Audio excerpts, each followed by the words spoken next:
You're listening to the How to Talk to Girls podcast with your dating coach, Trip, from tripadvice.com. Do you struggle with getting girls to like you? Well, you're going to learn step-by-step how to talk to girls to create deep connections and meet the woman of your dreams. Here's your host, me, Trip.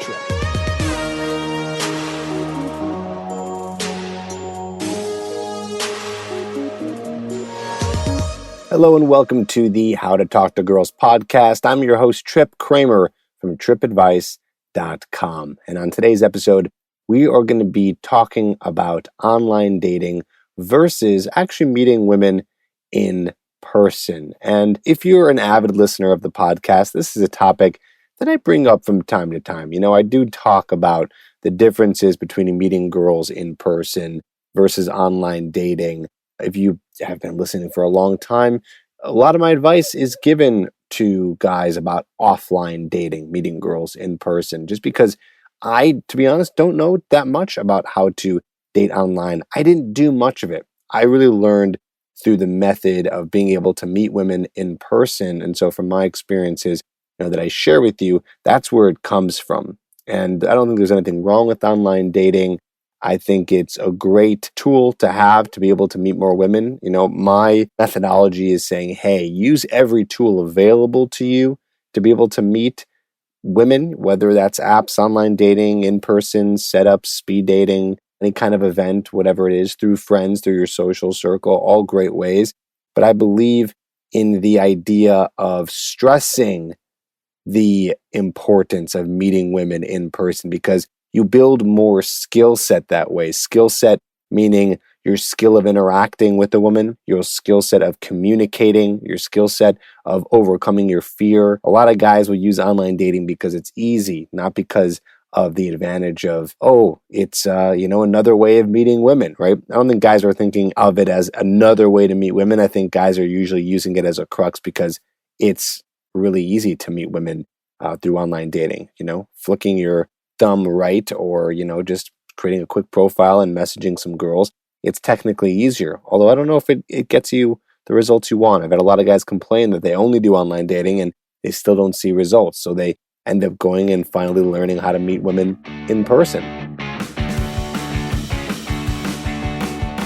So we'll go more into this. I'm going to talk about a little study that was done talking about the comparison between online dating and offline dating.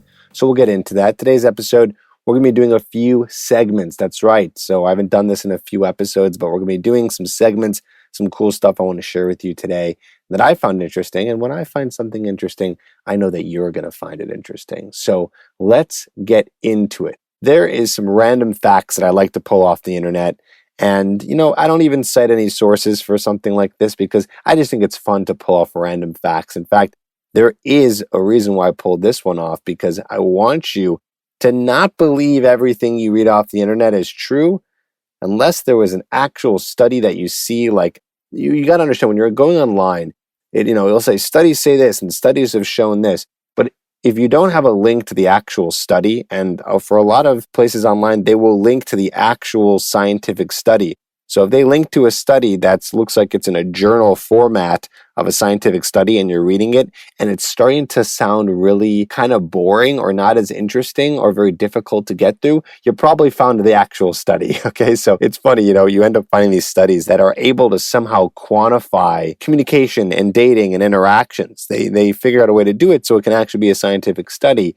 And as interesting as it might be to hear the results of a study, not always that interesting to read it. So if you found something like that, you're in the right place, which means that it's a study, which means that it's something that you can actually believe in. But if you find a random fact like the one I'm going to show you now, don't always take it to heart. Here's the random fact that I found. Studies show that women are more attracted to men in the color blue. Now, I'm saying this to you on a podcast about dating advice. So you might think that, hey, this is your new tip. Start wearing more blue, right?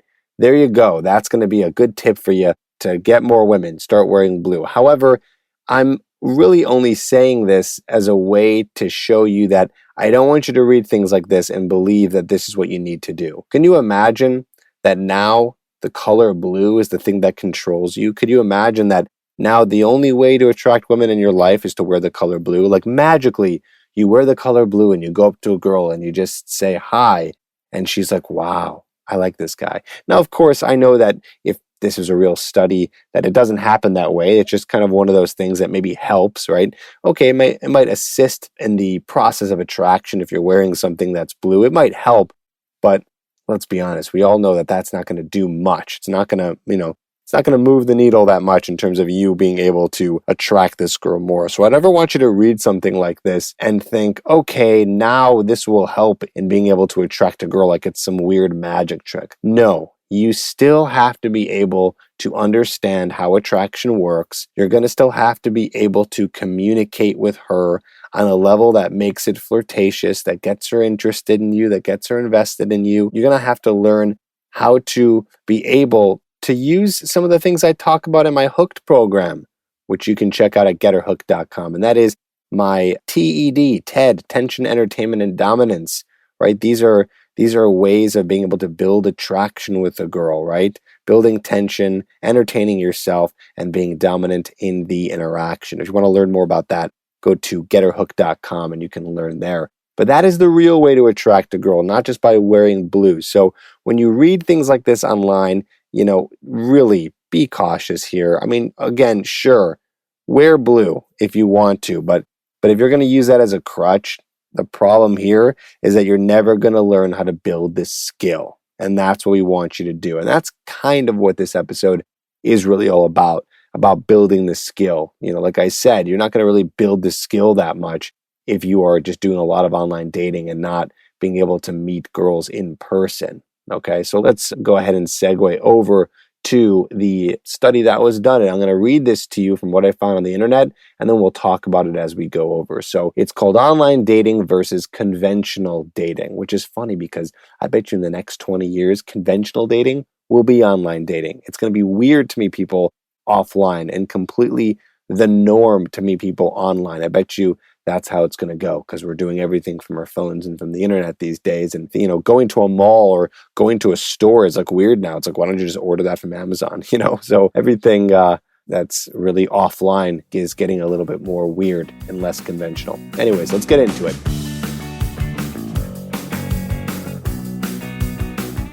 A group of psychologists from several major institutes in the United States studied how online dating compared to offline dating in terms of the process and success rate.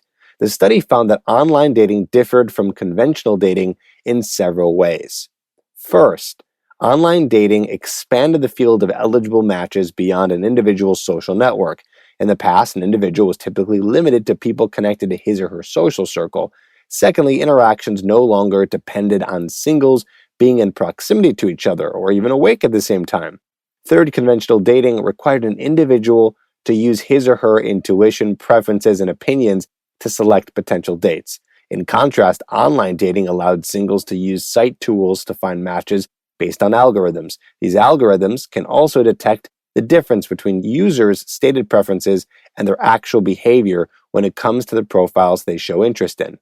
All right, now, all obvious stuff, right? That's not going to be mind-blowing to you, right? It's like, yes, obviously, online dating helps you find people who are not from your social circle, and you're going to find people who are not literally next to you, but someone you can meet at any time of the day, right? Obviously. Well, let's continue here. Overall, the study found that there were benefits to online dating, but also significant drawbacks. The first drawback was that it is difficult to minimize deception in online dating and exclude users who have substance abuse issues or a criminal past. The second was that converting users to successful relationships actually goes against the company's desire for profit, as they will lose users. I found that funny. As a result, the stated goal of a dating site conflicts with the actual business model.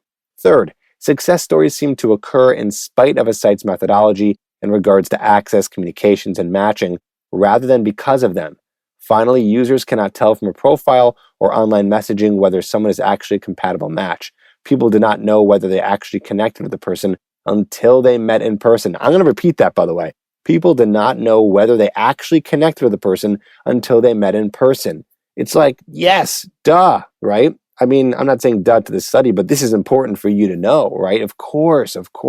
You can only connect with someone when you meet them in person. Just reading statistics or how well someone can write or looking at some girls' pictures online, I mean, that's not going to do much for you. Sure, if you're just looking to meet a hot girl, But if you're looking for more than that and knowing whether you're going to be successful with a girl, I mean, you're never going to know. You just will never know until you meet in person. I don't care if sites like OkCupid have like 80% match rate or 90%, you can actually find out how compatible you are with people. It's just you're never going to know till you're in person, because that's what really counts. We can sit here and fabricate an entire profile. I bet you've done it too. I bet you've said some little white lies about your profile, or you only showed your best pictures. It's like, if we were to be completely honest with our dating profiles, we would show our worst pictures, our best pictures, so we know the whole range of what a person looks like. We would say everything about us. But even still then, I believe you will not know until you meet in person whether or not this is going to be a match for you, okay? So it says here, again, also most matched couples fail to connect in person, right? That's what happens. Okay, continuing on. As a result, online dating algorithms do work in that they weed out bad matches, but they cannot predict if the positive matches will lead to a relationship. Online messaging can foster intimacy, but users cannot interpret body language and nonverbal cues without face-to-face interaction, right? So again, that's saying that you can't really connect or understand how a person is or what they're thinking or feeling until you're in person with them, because online dating is so new, but connecting with people is thousands and thousands of years old. So our brains were only meant to understand and connect with people in person, not just over some digital interactions. Okay, last paragraph here. So far, this study found that there's no data that suggests online dating sites provide more compatible matches compared to traditional dating. Overall, online dating's biggest contribution is that it introduces people who may have not met otherwise, and it facilitates a rapid transition to face-to-face interactions. Boom. I've been saying this for so long, and it was just nice to find this. It was nice to find this in terms of it really confirming my thoughts and opinions on what online dating is and how it should be used. Yes, definitely. It's great because it does help you, find more people to connect with faster. You might go out to a bar, you might go out during the day, you might approach 10 girls and only match with one. However, it's funny, as I'm saying this, it's almost the same thing with online dating, because you can message about 50 girls and only a couple will respond. But what are you doing? You're just doing it in the comfort of your own home and not doing it in person. So that's the only difference there. Okay, but again, what I'm trying to say here is that online dating is good to meet people maybe faster and weed out through people who you don't like. If you find a girl that, for example, smokes, well, you'll know that faster through online dating. You might not know that if you meet someone in person right away. You might find out some of those things later on. However, it's only a weed out system, online dating is. It's all it is. It's only a weed out system. It just gives you a better shot at some girls, but doesn't guarantee a connection. Okay. And so while you might make the argument, well, Trip, isn't that better then? I mean, you're at least getting, further along in the process by meeting more girls who you have a better chance with. And yeah, I do understand that argument. But again, I want to go back to being able to build this skill in person, because you're not building that skill. What happens when you go out and you finally do see a girl that you want to approach and talk to? Or even forget that argument. Imagine that you're just finally meeting these girls in person who you've weeded out and you're finally with them. It's not like game over. You got them on a date from online dating. No, the work begins right there. So the work is beginning with online dating the second that you meet them in person. And the work that starts when you meet someone offline is right there when you first meet them in person. So really, you're going to end up in a situation where you're with them in person. You need to learn how to connect with them in that human-to-human physical contact interaction. So I just wanted to bring this up to you. Again, I'm not trying to bash online dating. I just want to say that you put it on the side. That's a way to meet girls. Apps is a way to meet girls. Through friends and family is a way to meet girls. Events, social circle. But cold approach is really the number one. It really is. And it's interesting because you only find a lot of information about cold approach meeting girls through a lot of like pickup artistry and things like that. It's hard to find information on that that's not just geared towards pickup. Again, not that pickup is completely bad. There's a lot of good principles to learn there, but here's your resource now to be able to learn how to be your genuine self without having to use any kind of techniques that don't really gel with you, right? So that's what this podcast is all about. So yeah, there you go. There's some of my thoughts on offline dating versus online dating, and now you kind of know, and I'm sure it's something I'll continuously bring up. All right, let's move on to the next segment, which I call Quora Users Ask. And this is where I go to Quora and I see what guys are asking and I kind of answer it myself and try to help you out. All right. So a guy asked, I like one girl, but she is not in my circle of people I know. How should I talk to her without being creepy? And this is interesting because I talked about this in the past couple episodes about how to talk to girls without being creepy, and here it comes up. But I wanted to mention this question from Quora because I liked it, because I like that, because I know that's a big question for guys. It's like there's this one girl and she's not like in your circle. So how do you talk to her without being a creep? I know what his real question is. His fear isn't just being creepy. His real fear is rejection. I think that's what it is. Like, if you really go deep down inside, like, I don't think this guy thinks he's going to creep her out. I just think he's just coming up with anything that's in his mind that says that he's going to get rejected. Maybe this is something I should have talked about a little bit deeper on the last episode where we talked about being creepy, but really that's the big issue here. I know that you're probably thinking you're not a creepy guy. I'm guessing if you're listening to this, I don't think you think you're creepy. I don't think guys think that they're creepy. They're just afraid to do something that is going to get them rejected because you fear rejection, which I completely understand. Now, I want to say this, okay? How should this guy do it? I mean, listen, if you listen to this podcast or watching any of my videos or you take my program, you know how to do it. It's really just about going up and introducing yourself and starting a conversation. It's not technically that hard. Emotionally, it's hard because we get scared to do it, but technically, it's very easy, right? So that guy just doesn't know how to do it. And, my lesson here with this question is I hate this question. I mean, because this question just means, again, I'm not hating on the guy for asking it, but I hate that this guy is in a position for himself where he just sees one girl that he knows, and because he hasn't been practicing how to meet girls and he hasn't been talking to other girls or approaching other girls, he sees this one girl and he's like, okay, what do I do now? It's like, no, we should be hopefully at the point where you already know what to do instead of being like, oh no, there's this one girl and you put all your pressure and all of your emotions into this one girl. I see it all the time on my YouTube channel, by the way. All the time I see guys who are like, hey, there's this one girl. Hey, there's this one girl. I should do a whole episode. And I actually probably will soon. And the whole episode is going to be probably titled, hey, there's this one girl. Or the most common question I get in the past 6 years, which is, hey, there's this one girl. What do I do to get her attracted? What do I do to talk to her? It's the same as any other girl. It's all the same. It's just that right now you don't know how to go over there and talk to her. So because she's not in your social circle, it's kind of more of a colder approach. And so it's way more difficult for you. So the way I'm going to answer this question is you approach her just like any other girl. Go up to her and say hello. Say anything that's going to get you into conversation. Really anything. The first thing you can think of. Right? Again, if you don't want to be creepy, listen to the episode that I talked about in terms of being creepy a couple episodes ago. So just look on iTunes or look on Stitcher and find the word creepy, and it's there, and I talk about it. Go deep into that. Just give you quick answers right now. Just don't say anything that you think is going to be weird, anything overtly sexual or anything that's going to be about like death or anything that's going to be just completely weird and off topic. And you know what the answer is to that. We all do, right? We all do. Just stay away from those topics and you'll be fine. I promise you.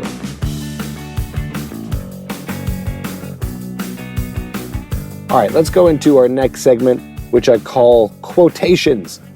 Quotations. And here's a quote that I really liked. It's by Unknown, and it's kind of deep. And I'll leave you with this. The quote is, sometimes the things we can't change end up changing us. Yeah, I know. It's a little cheesy. It is. It's a little cheesy, but I liked it because it has some deeper meaning behind it. Sometimes the things we can't change, they end up changing us. So what does that mean? Well, think about what it means to you. I'll tell you what it means to me. Well, I do believe that most things in life are in your control. You do have control, but sometimes the things that we can't change and the things that we can't end up, for example, you can't change how tall you are. You can't change how a girl treats you, right? You don't have any control over anything external. Things will happen to you and you don't know what's going to happen. The only thing you have control over is yourself. So how does that change us? How does that actually change us when there's things we know that we can't change? Well, it makes us stronger. It makes us able to be able to deal with what is, to sit in reality and say, hey, this is what reality is. We're no longer in denial of what is and what isn't. And so when we're not in denial anymore of what's going on in our life, well, then we can make impactful changes and know that we're in control of the things that, we can change and make things better. What can you change? You can change your mindset. You can change the way that you grow and the way that you learn, right? Okay, maybe, you think that you're 5'5" and you can't get girls because, lots of girls say, oh, I only date guys who are 6 feet or taller, or maybe you heard somewhere that women like taller men. And so what do? You just give up? No, you don't, right? You change your mindset. You learn, hopefully, that attraction is not about looks and about money, right? But instead, it's about the way that you act. It's about your inequalities and displaying your personality. By the way, I talk about that all in complete detail in my program called Hooked, which you can check out at getterhooked.com. But you understand how attraction works, and then you take back control and you say, what can I do? What can I do? What can I change? What is something that I can do in the real world to get what I want? And that ends up changing you for the better, and that ends up getting you the results that you want in your life. So whatever it is, right? So again, sometimes the things that we can't change, they end up changing us. I hope that helps you on this Saturday, if you're listening to this on the actual day it comes out live. Hope you learned something about offline dating and online dating, and I hope this episode was good for you. Please, if you are interested in leaving me feedback, you can do that. You can go to How to Talk to Girls in iTunes or Stitcher, and I check the reviews, and I like to read them because they make me happy, even if they're bad, which usually they're not because you guys are awesome. But if they are bad, I'll read them. I don't care. I'll read them out loud. I'll say what's good and what's bad. I am definitely down to hear any feedback that you got. So go ahead, leave a review, and we'll go ahead and try to shout it out. Okay, here's one right now. Overall direction from It's Dan Choi. He gave 5 stars. Here's what he said. He said, I like the general direction Trip is taking at the podcast, with less emphasis on short-term flings and drilling into more meaningful long-term relationships. The Paradox of Choice episode has helped me differentiate when to have that famous abundance mentality he has talked about so much versus when to know when to stop looking. At 35, I'm still transitioning between the two and have struggled mightily over this paradox. The last 2 relationships I've been in, whether or not these women were enough or whether I'd be settling. Obviously, I'm still looking and still hopeful the insights here will help me find and keep the woman I've been looking for this entire time. Keep pushing and don't be afraid to explore what's true to your core. Thank you, Dan Choi. Very well thought out review, and hopefully you're listening to this now because I'm reading off your review, and I'll read off yours. So leave me one in the review section. Thanks for listening. See you next time.